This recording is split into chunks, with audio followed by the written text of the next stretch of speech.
મેં એવા પણ વ્યક્તિઓ જોયા છે જેની પાસે પૈસાની કોઈ તાણ ન હોય. આપણે રોતા હોય ને અમુક નાની નાની વસ્તુઓ માટે રોતા હોય કે બંગલો થઈ જાય સુખી થઈ જાય, ગાડી થઈ જાય સુખી થઈ જાય. હવે એ સુખી થાય કે ન થાય, જેની પાસે છે ને દ્રષ્ટિ મારો. કદાચ નથી તો મારા જેવો કોઈ માણસ બોલે તો એના મોઢેથી સાંભળો. જેની ઘરમાં કાંઈ પણ ઘટતું ન હોય, જાહો જલાલી હોય, બરાબર, પણ એની પાસે હારો મિત્ર ન હોય. એની પાસે હારો મિત્ર ન હોય. તમારી અંદરથી તમે રાતે 3 વાગે અંદરથી તમને ખુશીનો ઉભરો આવે, એ ઠાલવવા માટે એક ભાઈબંધ જોઈ કે નહીં? એ ન હોય. એ તિજોરી ખોલીને પેલા જે ડટ્ટા પડ્યા હોય એની સામે વાતું કરશે. સમજો, હું જે મૂળ જે છે એની ઉપર આપણે દ્રષ્ટિ મારવાની છે. યાદ રાખજો, સંબંધો કમાજો અને સાચા, ખોખલા નહીં. આપણે જયારે જરૂર હોય, બરાબર, ત્યારે એ ગોઈતો ન જડે અને એ દેખાય નહીં. પણ આપણે જયારે આપણી પાસે જયારે ક્ષમતા થઈ જાય અને પછી આપણને એમ કે અડધી રાતે કઈ કામ કરવું હોય તો કેજો. આવી આઈટમો છે ને જીવનમાં રાખવી જ નહીં. કારણ કે ક્ષમતા જોઈને જે સંબંધી બને ને એને મિત્ર ન કહેવાય, એને વેપારી કહેવાય. જે તમારી માર્કેટ જોઈ અને મદદનું ધિરાણ કરે એને સંબંધી કેમ કહેવું? એને સંબંધ કેમ કહેવું? મારો કહેવાનો અર્થ, સંબંધો કમાજો પણ આવા કમાજો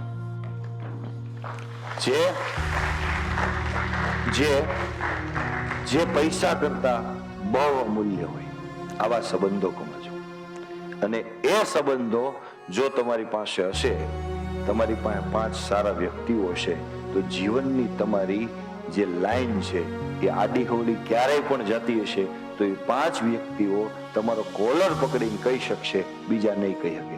કારણ કે 5 હોય ને એને તમારા પાસે સ્વાર્થ ન હોય. અને યાદ રાખજો, જ્યાં સ્વાર્થનો પડદો આવે ને ત્યાં લોભ આવે, અને લોભી વ્યક્તિ ક્યારેક પૂર્ણ સત્ય નથી બોલતો. લોભી વ્યક્તિ પૂર્ણ સત્ય નથી બોલતો. આ ગોપાલભાઈ છે, સાહેબ છે, આ બધા છે, બરાબર, મારે અહીંથી વીવ જવાનું છે. મને આ લોકો પ્રત્યે લોભ હોય ને તો મારી ભાષા બદલી જાય, મારી લેંગ્વેજ બદલી જાય. શું કામ? કે મારે તો ઈ જ જોવાનું, તમને સારું લાગે કે ન લાગે, આ લોકોને કેમ સારું લાગે. લોભી જો ભાષા બદલી એટલે પૂર્ણ સત્ય નહીં બોલું, એટલે પમ્પિંગ સિસ્ટમ ચાલુ થઈ જાય. વાહ ઠક્કર સાહેબ પ્રેસિડેન્ટ, વાહ વાહ ઠક્કર સાહેબ, તમારી તો આમ જો કઈ ઘટે નહીં. ગોપાલભાઈ, વાહ વાહ કાકા, વાહ તમે બધા આવું દીધે આવું દીધે. લોભી વ્યક્તિ ક્યારે પૂર્ણ સત્ય બોલતો નથી. એટલે સંબંધો કમાવાના. પહેલી વસ્તુ લીડરશિપ ની અંદર મેં તમને જે કીધી કઈ, એની પહેલા પરિણામ, બીજી ક્ષમતા, ત્રીજું સંબંધ. સંબંધો મજબૂત બનાવો. અને સંબંધો મજબૂતમાં દરેક વ્યક્તિનો એક પ્રશ્ન છે, મને હારો મિત્ર નથી મળતો. સંબંધો બનાવવા જ છે દરેકને. આ મુરબ્બીઓ, વડીલો જે બેઠા છે, આ લોકોના જે અમુક સંબંધો જોવા વડીલોને આપણે શું કામ નમીએ? આ શીખવાની વાત જ ઈ છે. એક ને એક માણા આરે 30 વર્ષથી આપણે વરદી નથી ટકતું. બોલો, તમારી બેન પણ કેટલો તમે હાલે અમુક હોય. સમજો, સંબંધો બનાવો. અને એ સંબંધો ત્યારે બને છે, સારા મિત્ર ત્યારે બને છે જ્યારે તમારી ઘસાવાની સંપૂર્ણ તૈયારી હોય. સંપૂર્ણ તૈયારી, એમાં નો કોમ્પ્રોમાઇઝ.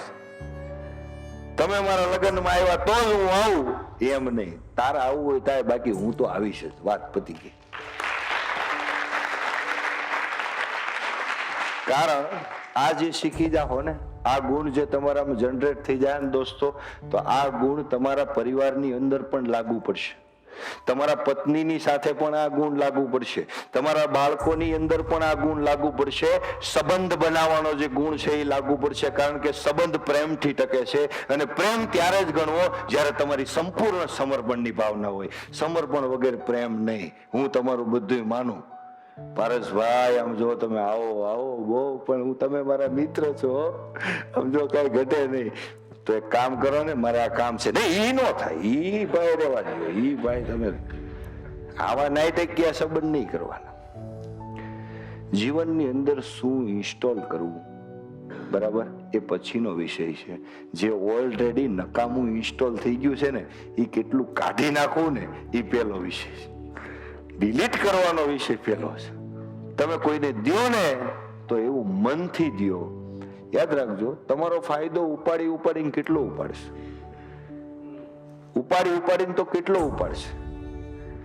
જો એનો સ્વભાવ કપટ કરવાનો છે અને જો એ પ્રામાણિકતાથી કપટ તમારી યારે કરે છે, તો તમારો સ્વભાવ આપવાનો છે તો કરવા ન દો યાર. એ એના સ્વભાવમાં ફેર નથી પાડતો, તમારા કેમ પાડવો જોઈએ? આ એટલે કરવાનું. આમાંથી ઘર્ષણમાં સમય આપણો બચી જશે. આ મેન્ટલી રીતે આપણે હેરાન થતા હોય એ બંધ થઈ જશું.